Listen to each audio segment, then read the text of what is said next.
सोहेल अफरीदी ने असेंबली को एक बार फिर बताया कि खैबर पख्तूनख्वा में दहशतगर्द लाए गए हैं, ये आए नहीं है। हमने मना किया, लंदन प्लान के तहत रजीम तब्दील किया गया। हमने इन्हें बताया था कि पख्तूनों का सर का सौदा किया जा रहा है। ये जो प्रेस रिलीज जारी की गई है वफाकी हुकूमत की जानिब से, ये एक सूबे के साथ तसादुम का परवाना है। अगर कल तक माफी ना मांगी गई और ये प्रेस रिलीज वापस ना ली गई तो मैं अपनी अफरीदी कौम के पास एतवार को जाऊंगा और तमाम पश्तूनों का जरगा बुलाऊंगा। मुझे डराया और धमकाया गया, मगर मैं अपने मौक़िफ़ से एक कदम भी पीछे नहीं हटा। मुझे खराब करने के लिए तीरा में जबरदस्ती इनखला करवाया गया, मगर जब मैं वहां गया तो मुझे लोगों ने प्यार दिया। पाकिस्तान के इदारों को पाकिस्तान की कोई फिक्र नहीं है। वो इमरान खान और पाकिस्तान तहरीक इंसाफ को खत्म करने पर लगे हुए हैं, मगर दूसरी तरफ पाकिस्तान ही खत्म हो रहा है। ये वाकई पाकिस्तान की फौज पाकिस्तान के साथ ज्यादती कर रही है। फौजी की आदत में बोलता हूँ, फौजी बेचारे का तो कोई इतना वो सुनता ही नहीं है, बात नहीं सुनता उसकी, वो तो लड़ने के लिए रखा हुआ है। मैं फौजी की आदत की बात कर रहा हूँ, वो वाकई पाकिस्तान को तबाह करने पे तुले हुए। 70 साल वो तजर्बे उन्होंने पाकिस्तान के साथ कर दिए कि कोई अपने दुश्मन के साथ भी ना करे। इन्होंने कहा जी, उन्होंने ये जो प्रेस रिलीज जारी की है ना, इस हवाले से सोहेल अफरीदी ने एक और बड़ी इंपॉर्टेंट बात की। एक तरफ सूबे के तमाम अवाम, सियासी और मजहबी जमातों और हर मकतबा फिक्र के लोगों ने कहा कि मिलिट्री ऑपरेशन किसी मसले का हल नहीं है। दूसरी जानिब से ये लोगों को जबरी इनखला पर मजबूर करते हैं, उस वक्त मजबूर करते हैं जब बर्फबारी हो रही है। मैं चीखता रहा, चिल्लाता रहा कि इस वक्त जहां आप फौजी ऑपरेशन करने जा रहे हैं वहां पर जानवर भी जिंदा नहीं रह सकते। आपका इरादा दहशतगर्दी खात्मा करने का नहीं है, बल्कि सूबाई हुकूमत या मुझे नीचा दिखाने का आपका इरादा। आप ये ना करें, लोगों के साथ ज्यादती ना करें। सोहेल अफरीदी ये बता रहा है कि मैंने बहुत दफा कहा इन्हें और मैं इन्हें कहता रहा, लेकिन उन्हें पाकिस्तान की फिक्र ही कोई नहीं है। वो पीटीआई को खत्म करने के चक्कर में पाकिस्तान को ही खत्म करते चले जा रहे हैं। फिर उन्होंने कहा, इन्होंने जो ये प्रेस रिलीज जारी की है ना, इसके जरिए से इन्होंने ये जो जरगा बना हुआ था 24 रुकनी, जिसके अंदर वो एक कमेटी थी, जरगा था 24 रुकनी, वो 24 लोगों को जो है उनके डेथ वारंट इन्होंने इशू कर दिए। अब देखें ना, लोगों ने तो उन 24 लोगों की बात सुनी जो उस जरगे में शामिल थे, और उस जरगे में हमेशा कोर कमांडर पेशावर और आईजीएफसी शामिल होते थे, और उन्होंने ये फैसला करवाया। अब सोहेल अफरीदी कहते हैं कि इन्होंने प्रेस रिलीज जारी करके 24 रुकनी जरगा कमेटी के डेथ वारंट जारी कर दिए। लोग इन 24 लोगों को अपना दुश्मन समझेंगे। उन्होंने कहा था कि निकलो यहां से, वादिये तीरा से। इनसे बंद कमरों के फैसले में गलती हो गई, इनसे शदीद बर्फबारी में गलती हो गई। कोर कमांडर पेशावर और आईजीएफसी हर मीटिंग का हिस्सा रहे हैं, उन पर भी अदम एतमाद कर दिया गया। यानी ये तो वो खुद बेचारे कोर कमांडर भी कहता था, वो भी कहता था, आईजीएफसी भी। तो जब ये दोनों भी कहते थे तो फिर इनके ऊपर भी अदम एतमाद कर दिया ना। ये भी उसी जरगा और उसी कमेटी का हिस्सा थे, और वो कोई जरगा या कमेटी खैबर पख्तूनख्वा की गवर्नमेंट ने तो नहीं बनाई थी। लेकिन वादिये तीरा के लोग निकले क्यों?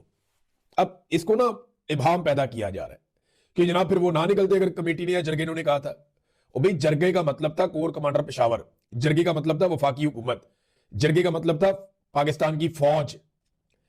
क्योंकि हमेशा ये इसी तरह इनखला करवाते हैं, और जब इनखला नहीं होता तो उसका नतीजा क्या निकलता है? वादिये तीरा में जेट तैयारों से एक मरतबा नहीं, कई मरतबा बमबारी की गई है। औरतों और बच्चों की लाशें सड़कों पर पड़ी रही हैं कई कई दिन वादिये तीरा में, और ये पहले भी रिपोर्ट हो चुका है। ये कोई नई बात नहीं है।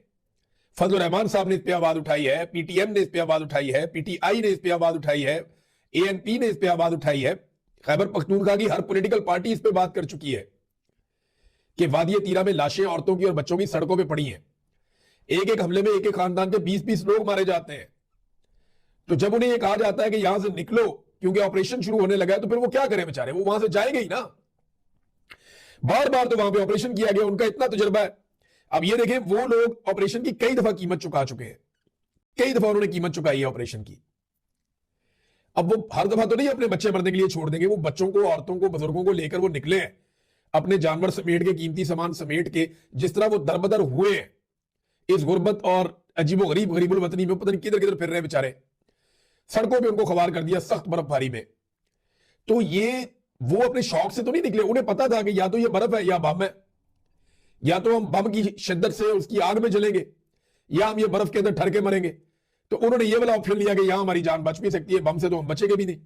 जरा एक लम्हे के लिए आप सोचें नाज़रीन कि लाहौर में, आपके इलाके में, या कराची में, हैदराबाद में, फैसलाबाद में, मुल्तान में, गुजरांवाला में, रावलपिंडी, इस्लामाबाद में, फैसलाबाद, किसी बड़े शहर में आप एक लम्हे के लिए इमेजिन करें कि आपको ये कहा जाए कि आप ये इलाका खाली करें वरना जेट तैयारे आ रहे हैं वो बमबारी करेंगे, तो आप वहां पे रहेंगे?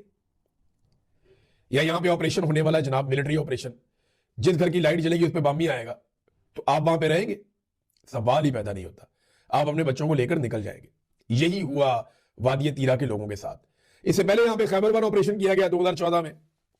खैबर वन ऑपरेशन में जेट तैयारों से बमबारी की गई। फिर 2015 में खैबर टू ऑपरेशन किया गया, फिर बमबारी की गई। फिर 2017 में फिर ऑपरेशन किया गया वहां पे, और उस वक्त जो फौज के तर्जुमान है उन्होंने ये कहा था बाकायदा प्रेस कॉन्फ्रेंस करते हुए कि वादी तीरा में हमने 100% क्लियर कर दिया है, एक भी दहशतगर्द आज वहां पे बाकी नहीं है। इन्होंने ये क्लेम किया था। फिर दहशतगर्द कहां से आ गए? ये वही बात ना, सोहेल अफरीदी कह रहा है, मुराद सईद कह रहा है कि हम इन्हें मना कर रहे थे कि खुदा का वास्ता ना लेकर आओ, हमारे सरों का सौदा ना करो, और ये फिर दहशतगर्द दोबारा लेकर आ गए। ये अब ये सूरत हाल। अभी ये सारी मफाद की लड़ाई है। अगर मफाद की लड़ाई ना होती तो दहशतगर्दी खत्म करने के बाद क्या जनरल बाजवा, जनरल नदीम अंजुम और जनरल फैज हमीद ये दहशतगर्दों को वापस लेकर आते? मफाद की लड़ाई है ना, जब दिल करता है ले आते हैं, फिर उनसे लड़ते हैं, फिर वापस भेज देते हैं, फिर दिल करता है फिर ले आते हैं, फिर उनसे लड़ते हैं, फिर वापस भेज देते हैं, फिर कभी उन्हें अच्छा कहते हैं, कभी उन्हें बुरा कहते हैं। अभी अमेरिका को या मगरब को जरूरत पड़ जाए मुजाहिदीन की, तो ये सारे फितनतुल खवारिज अल हिंदुस्तान, या ये सारे जो जिनको टीटीपी कहते हैं या दहशतगर्द कहते हैं, कुछ भी आप कहते रहे,